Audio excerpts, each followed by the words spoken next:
ओम शांति।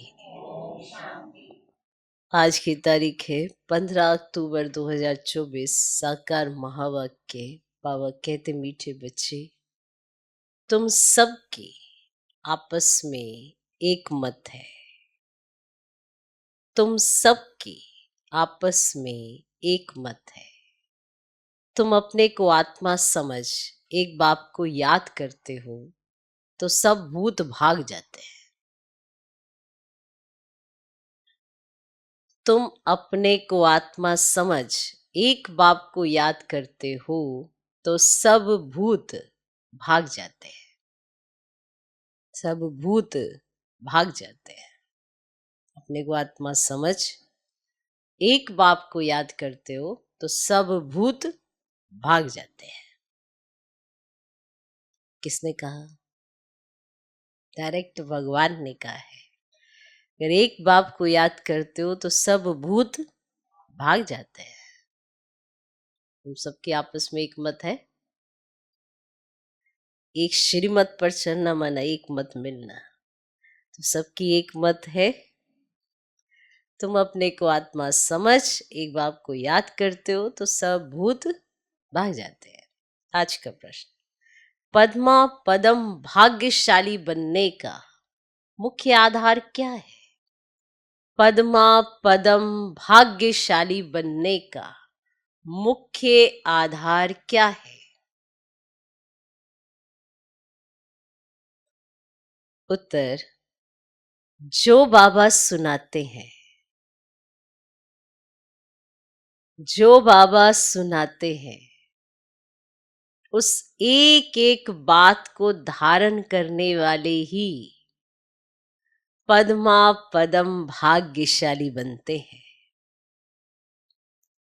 जो बाबा सुनाते हैं उस एक एक बात को धारण करने वाले ही पद्मा पदम भाग्यशाली बनते हैं। जज करो, बाबा क्या कहते हैं और रावण संप्रदाय वाले क्या कहते? जज करो, बाबा क्या कहते हैं और रावण संप्रदाय वाले क्या कहते हैं?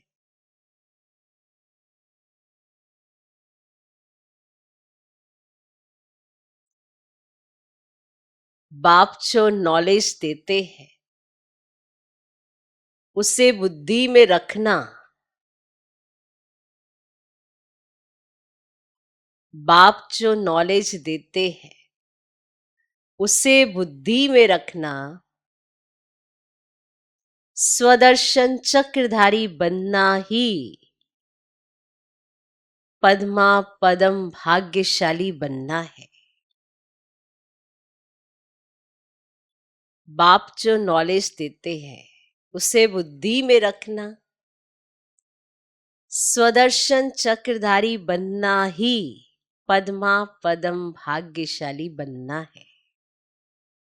इस नॉलेज से ही तुम गुणवान बन जाते हो। इस नॉलेज से ही तुम गुणवान बन जाते हो।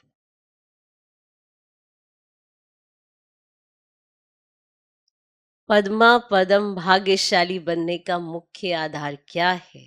उत्तर, जो बाबा सुनाते हैं उस एक एक बात को धारण करने वाले ही पद्मा पदम भाग्यशाली बनते हैं। जज करो, बाबा क्या कहते हैं और रावण संप्रदाय वाले क्या कहते हैं। बाप जो नॉलेज देते हैं उसे बुद्धि में रखना। स्वदर्शन चक्रधारी बनना ही पद्मा पदम भाग्यशाली बनना है। इस नॉलेज से ही तुम गुणवान बन जाते हो। ओम शांति। रूहानी बाप अंग्रेजी में कहा जाता है स्पिरिचुअल फादर। सत्युग में जब तुम चलेंगे तो वहां अंग्रेजी आदि दूसरी कोई भाषा तो होगी ही नहीं। खुश हो? सत्युग में जब तुम चलेंगे तो वहां अंग्रेजी आदि दूसरी कोई भाषा तो होगी ही नहीं। तुम जानते हो सत्युग में हमारा राज्य होता है, उसमें हमारी जो भाषा होगी वही चलेगी। फिर बाद में वह भाषा बदलती जाती है। अभी तो अनेक अनेक भाषाएं हैं। जैसा जैसा राजा वैसी वैसी उनकी भाषा चलती है। अब ये तो सब बच्चे जानते हैं। सब सेंटर्स पर भी जो बच्चे हैं उनकी है एक मत। अपने को आत्मा समझना है और एक बाप को याद करना है ताकि भूत सब भाग जाए। कौन भाग जाए? भूत सब भाग जाए। और बाप है पतित पावन। 5 भूतों की तो सब में प्रवेशता है। आत्मा में ही भूतों की प्रवेशता होती है। फिर इन भूतों अथवा विकारों का नाम भी लगाया जाता है। देह, अभिमान, काम, क्रोध, लोभ, अहंकार आदि आदि। ऐसे नहीं कि सर्वव्यापी कोई ईश्वर है। कभी भी कोई कहे कि ईश्वर सर्वव्यापी है तो कहो सर्वव्यापी आत्माएं हैं और इन आत्माओं में 5 विकार सर्वव्यापी है। ईश्वर सर्वव्यापी नहीं है। सर्वव्यापी जहां देखो आत्माएं हैं और उनमें 5 विकार सर्वव्यापी है। बाकी ऐसे नहीं कि परमात्मा सर्व में विराजमान है। परमात्मा में फिर 5 भूतों की प्रवेशता कैसे होगी? एक एक बात को अच्छी रीति धारण करने से तुम पद्मा पदम भाग्यशाली बनते हो। दुनिया वाले रावण संप्रदाय क्या कहते हैं और बाप क्या कहते हैं, अब जज करो। हर एक के शरीर में आत्मा है। उस आत्मा में 5 विकार प्रवेश है। शरीर में नहीं, आत्मा में 5 विकार अथवा 5 भूत प्रवेश होते हैं। सत्युग में ये 5 भूत नहीं है। नाम ही है डीटी वर्ल्ड और यह है डेविल वर्ल्ड। डेविल कहा जाता है असुर को। तो रात दिन का फर्क हो गया। अभी तुम चेंज होते हो। वहां तुम्हारे में कोई भी विकार, कोई अवगुण नहीं रहता। तुम्हारे में संपूर्ण गुण होते हैं। तुम 16 कला संपूर्ण बनते हो। पहले थे फिर नीचे उतरते हो। इस चक्र का भी मालूम पड़ा है। 84 का चक्र कैसे फिरता है। हम आत्मा को स्व का दर्शन हुआ है, अर्थात इस चक्र का नॉलेज मिला है। उठते बैठते चलते तुमको ये नॉलेज बुद्धि में रखना है। बाप नॉलेज पढ़ाते हैं। ये रूहानी नॉलेज बाप भारत में ही आकर देते हैं। कहते हैं ना हमारा भारत। वास्तव में हिंदुस्तान कहना तो रोंग है। तुम जानते हो भारत जब स्वर्ग था तो सिर्फ हमारा ही राज्य था और कोई धर्म नहीं था। न्यू दिल्ली थी, नई दिल्ली कहते हैं ना, कहते हैं ना। दिल्ली का नाम तो असल दिल्ली नहीं था। क्या था? परिस्तान कहते थे। अभी तो नई दिल्ली और पुरानी दिल्ली कहते हैं। फिर ना पुरानी ना नई दिल्ली होगी, परिस्तान कहा जाएगा। दिल्ली को कैपिटल कहते हैं। इन लक्ष्मी नारायण का राज्य होगा और कुछ भी नहीं होगा। हमारा ही राज्य रहेगा। अभी तो राज्य नहीं है, इसीलिए सिर्फ कहते हैं हमारा भारत देश है। राजाएं तो है नहीं। तुम बच्चों की बुद्धि में सारा ज्ञान चक्कर लगाता है। मैंने जैसे जैसे सुनते हो सब चक्कर लगाता है। बरोबर पहले पहले इस विश्व में देवी देवताओं का राज्य था और कोई राज्य नहीं था। जमुना का किनारा था, उसको परिस्तान कहा जाता था। देवताओं की कैपिटल दिल्ली ही रही है। तो सभी को कशिश होती है। सबसे बड़ी भी है, एकदम सेंटर में है ना, बीच में एकदम एकदम सेंटर है। मीठे मीठे बच्चे जानते हैं पाप तो जरूर हुए हैं, पाप आत्मा बन गए हैं, और सत्युग में होते हैं पुण्य आत्माएं, तो बाप ही आकर पावन बनाते हैं, जबकि तुम शिव जयंती भी मनाते हो। अब जयंती अक्षर तो सबसे लगता है, इसीलिए इनको फिर शिवरात्रि कहते हैं, क्योंकि जयंती अक्षर तो सबसे लगा देते हैं ना, तो इसीलिए इसको शिवरात्रि कहते हैं। अब रात्रि का अर्थ तो तुम्हारे सिवा और कोई समझ ना सके, तो अच्छे अच्छे विद्वान आदि कोई भी नहीं जानते कि शिवरात्रि क्या है, तो मनावे क्या। तो बाप ने समझा है रात्रि का अर्थ क्या है। तो यह जो 5,000 वर्ष का चक्र है ना, उसमें सुख और दुख का खेल है, और सुख को कहा जाता है दिन और दुख को कहा जाता है रात। तो रात और दिन के बीच में आता है संगम, और आधा कल्प है सोजरा, आधा कल्प है अंधियारा। और भक्ति में तो बहुत तिक तिक चलती है। और यहाँ है सेकंड की बात, बिल्कुल इजी है, सहज योग। तुमको पहले जाना है ना मुक्ति धाम, और फिर तुम जीवन मुक्ति और जीवन बंद में कितना समय रहे हो, तो यह तो तुम बच्चों को याद है ना, फिर भी घड़ी घड़ी भूल जाते हो। तो बाप समझाते हैं योग अक्षर है ठीक, परंतु उन्हों का है ना जिस्मानी योग, तो यह है आत्माओं का परमात्मा के साथ योग। तो सन्यासी लोग तो अनेक प्रकार के हठ योग आदि सिखाते हैं ना, तो वो मनुष्य मूंझते हैं, योग योग योग योग करते योगा सीख लेते हैं, है ना, तो वैसे मूंझते जाते हैं। और तुम बच्चों का तो बाप भी है, तो टीचर भी है, तो उनसे योग लगाना पड़े। तो टीचर से पढ़ना होता है।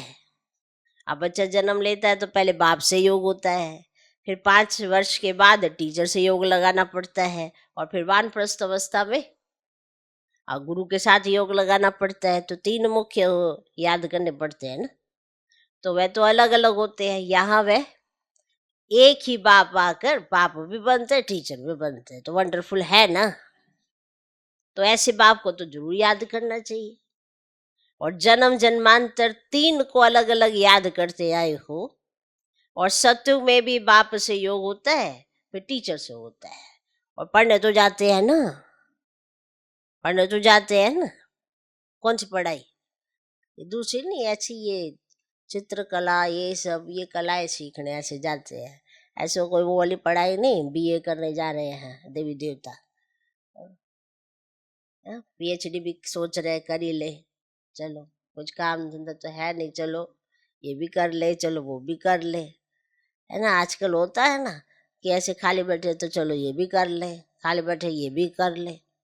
हाँ, तो जो खाली बैठे होते वो सोचते हैं, और जिनके पास ऑलरेडी पढ़ाई होती है तो क्या सोचेंगे, ये भी कर ले वो भी कर ले।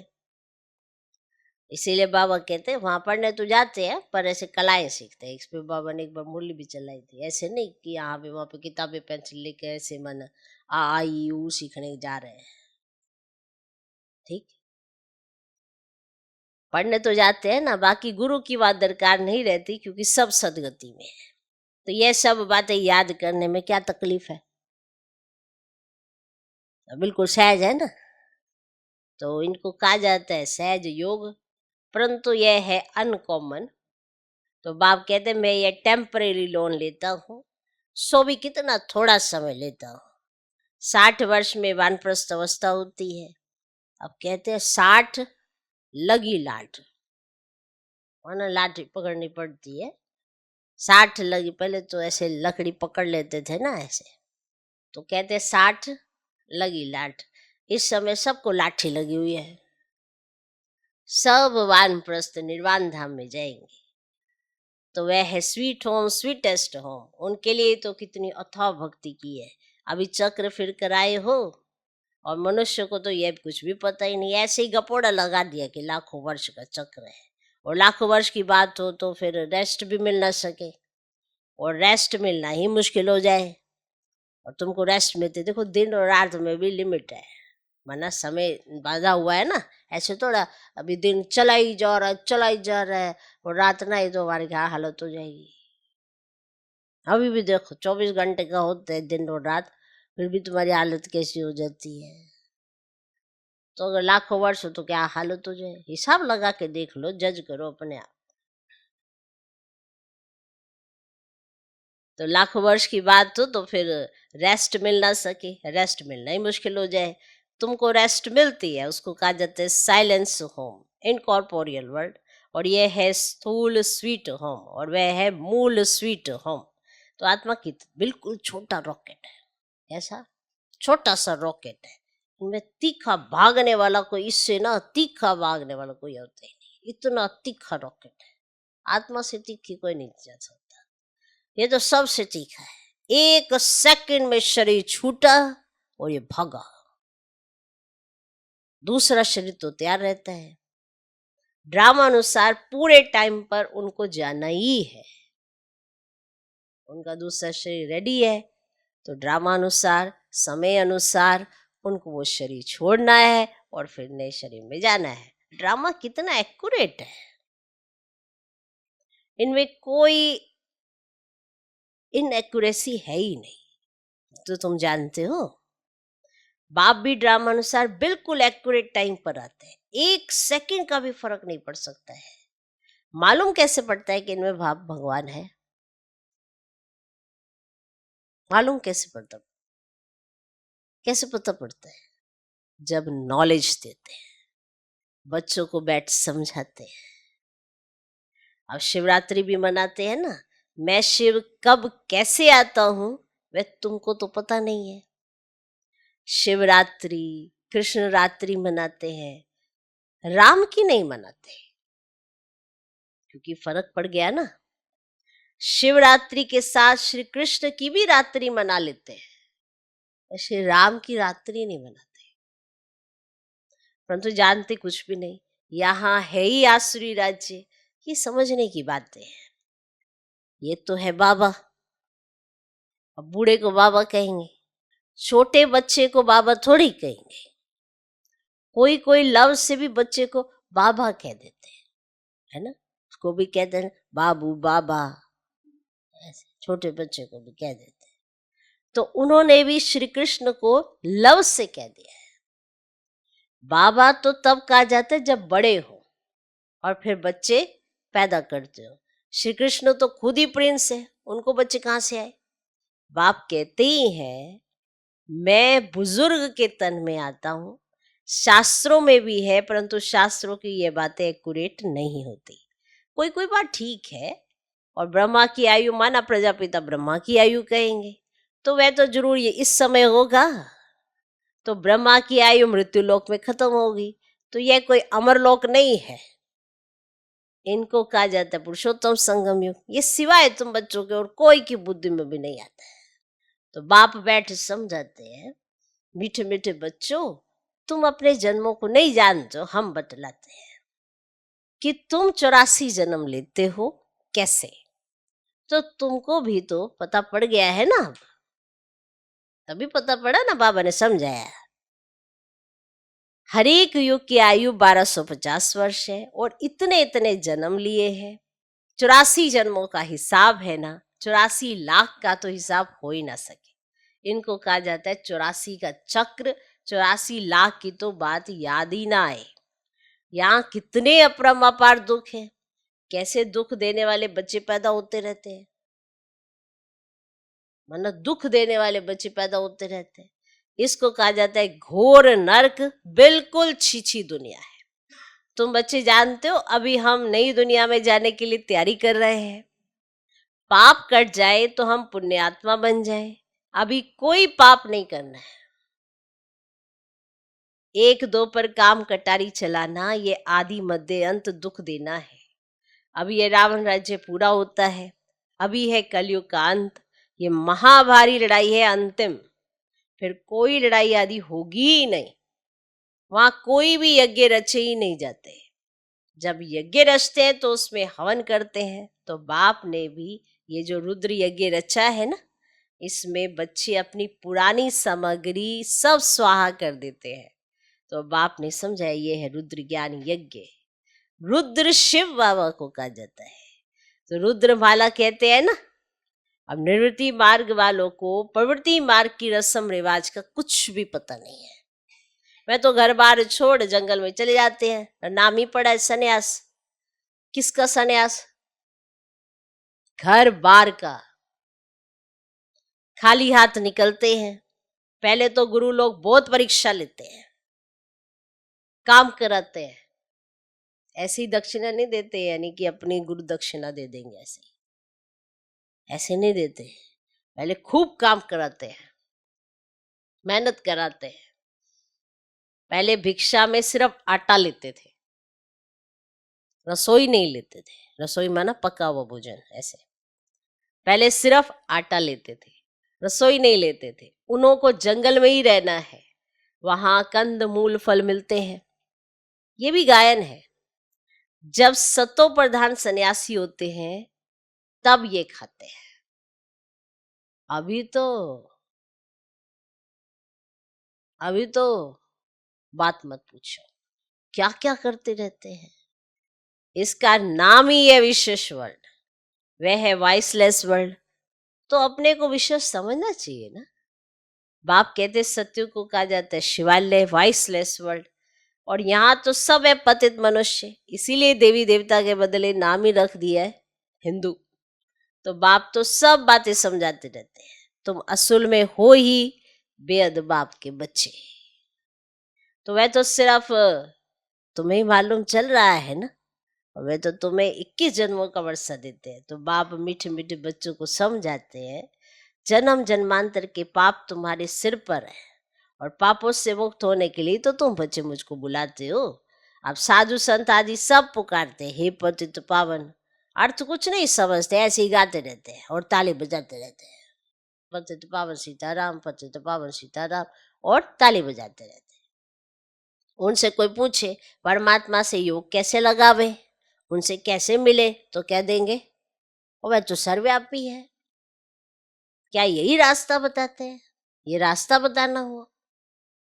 कह देते वेद शास्त्र पढ़ने से भगवान मिलेगा, परंतु बाप कहते मैं हर 5000 वर्ष के बाद ड्रामा के प्लान अनुसार आता हूँ। ये ड्रामा का राज सिवाय बाप की और कोई नहीं जानते। तो लाखों वर्ष का ड्रामा तो है ही नहीं, हो ही नहीं सकता। तो अब बाप समझाते हैं 5000 वर्ष की बात है। कल पहले भी बाबा ने कहा था कि मन मना भव, ये है महामंत्र, माया पर जीत पाने का मंत्र है। तो बाप ही बैठ अर्थ समझाते हैं, दूसरे कोई अर्थ नहीं समझाते। और गाया भी तो जाता है ना, सर्व का सदगति दाता एक है, कोई मनुष्य तो हो ही नहीं सकता। और देवताओं की भी बात नहीं है, और वहां तो सुख ही सुख है, वहां कोई भक्ति नहीं करते हैं। भक्ति की जाती है भगवान से मिलने के लिए, और सतयुग त्रेता में ऐसी कोई चाहना उत्पन्न ही नहीं होती है, तो वह भक्ति है ही नहीं। और सतयुग में भक्ति होती ही नहीं, क्योंकि 21 जन्मों का वर्षा मिला हुआ है। तो तब भी तो गाया जाता है ना, दुख में सिमरन सब करे और सुख में करे ना कोई। तो यहाँ तो अथाह दुख है, और घड़ी घड़ी कहते भगवान रहम करो रहम करो। तो ये कलयुगी दुखी दुनिया सदैव नहीं रहती बच्चे। सतयुग त्रेता पास्ट हो गए, फिर होंगे, सदैव नहीं रहती है, एक समान दुनिया नहीं रहती है। और लाखों वर्ष की तो बात भी याद नहीं रह सकती है। तो अब बाप तो सारी नॉलेज देते हैं, अपना परिचय भी देते हैं, और रचना के आदि मध्य अंत का राज भी समझाते हैं। 5000 वर्ष की बात है, तो सर्वव्यापी का ज्ञान समझ में आ गया, चक्र का ज्ञान समझ में आ गया, कितने वर्षों का है वो भी समझ में आ गया। तो सब क्लियर हो गया ना। तो तुम बच्चों को ध्यान में आ गया है।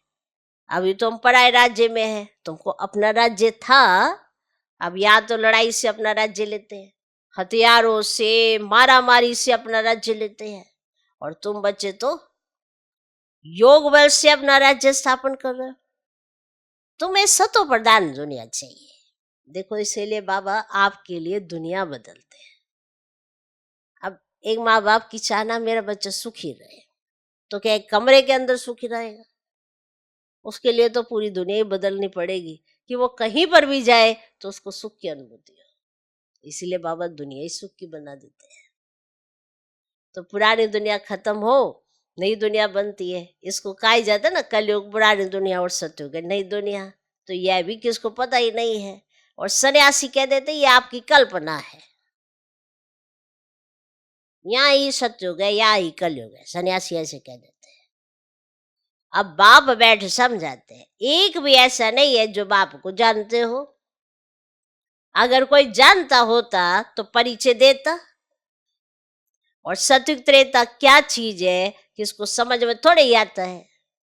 तुम बच्चों को बाप अच्छी रीति समझाते रहते हैं और बाप भी सब कुछ जानते हैं। जानी जाननहार अर्थार्थ नॉलेजफुल है। मनुष्य सृष्टि का बीज रूप है, ज्ञान का सागर, सुख का सागर है। उनसे ही हमको वर्षा मिलना है। बाप नॉलेज में आप समान बनाते हैं।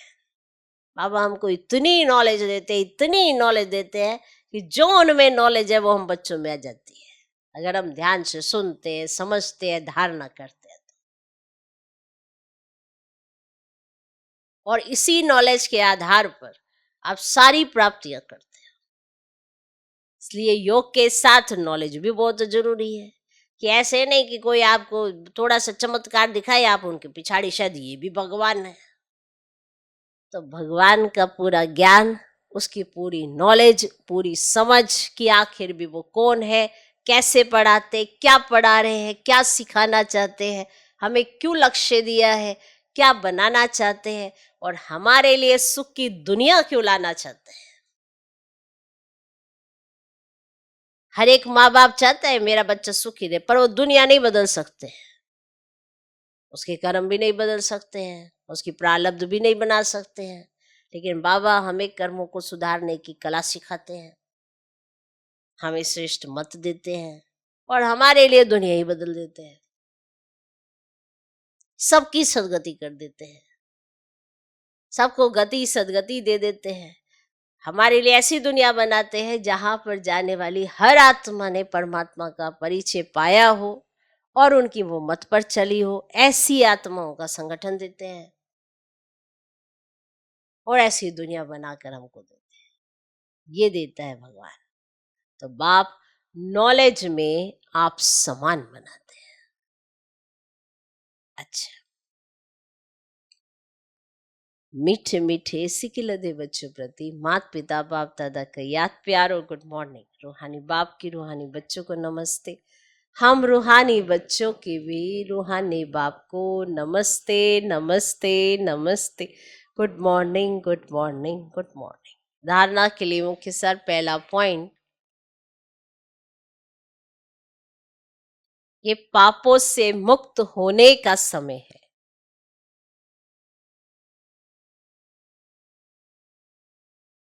ये पापों से मुक्त होने का समय है।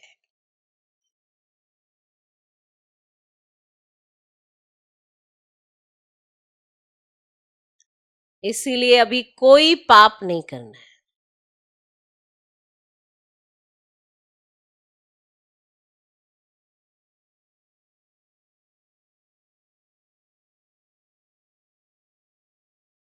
पुरानी सब सामग्री इस रुद्र यज्ञ में स्वाहा करनी है। पुरानी सब सामग्री इस रुद्र यज्ञ में स्वाहा करनी है। ये पापों से मुक्त होने का समय है, इसीलिए अभी कोई पाप नहीं करना है।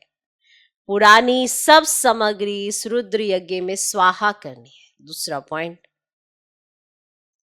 अभी वानप्रस्थ अवस्था है। अभी वानप्रस्थ अवस्था है, इसीलिए बाप टीचर के साथ साथ सतगुरु को भी याद करना है। अभी वानप्रस्थ अवस्था है, इसलिए बाप टीचर के साथ साथ सतगुरु को भी याद करना है। स्वीट होम में जाने के लिए आत्मा को सतो प्रधान बनाना है।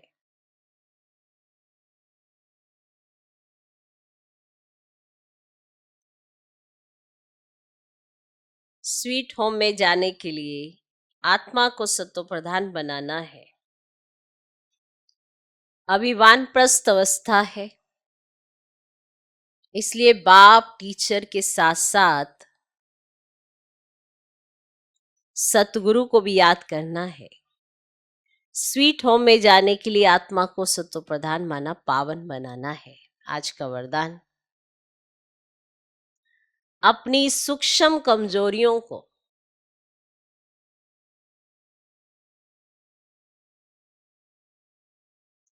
चिंतन करके परिवर्तन करने वाले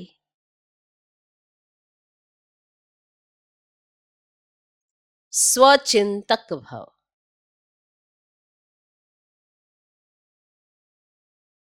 अपनी सूक्ष्म कमजोरियों को चिंतन करके परिवर्तन करने वाले स्वचिंतक भव।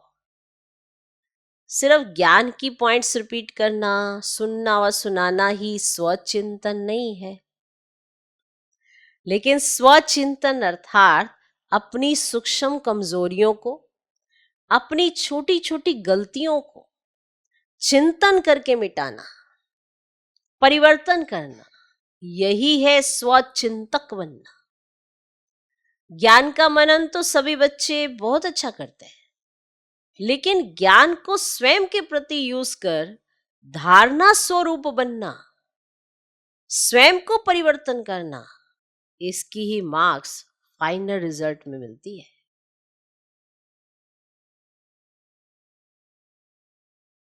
क्लियर?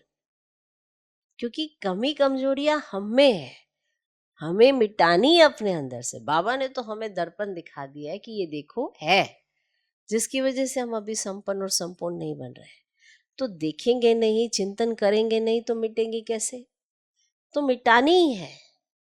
तो ज्ञान सिर्फ सुनना सुनाने के लिए नहीं है, अपने मनन चिंतन के लिए भी है कि इसको कैसे मिटाना है। उसके भी बहुत सारे पॉइंट्स बाबा ने दिए हुए हैं। ओके, आज का स्लोगन,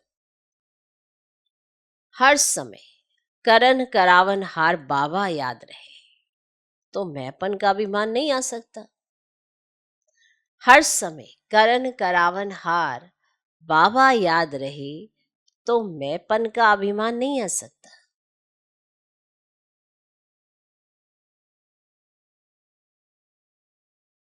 कौन कराने वाला है, कौन करा रहा है, कौन आपके साथ है, किसके साथ से आप हर विघ्न को क्रॉस करते जाते हैं, हर बात में याद रहे, हर समय याद रहे।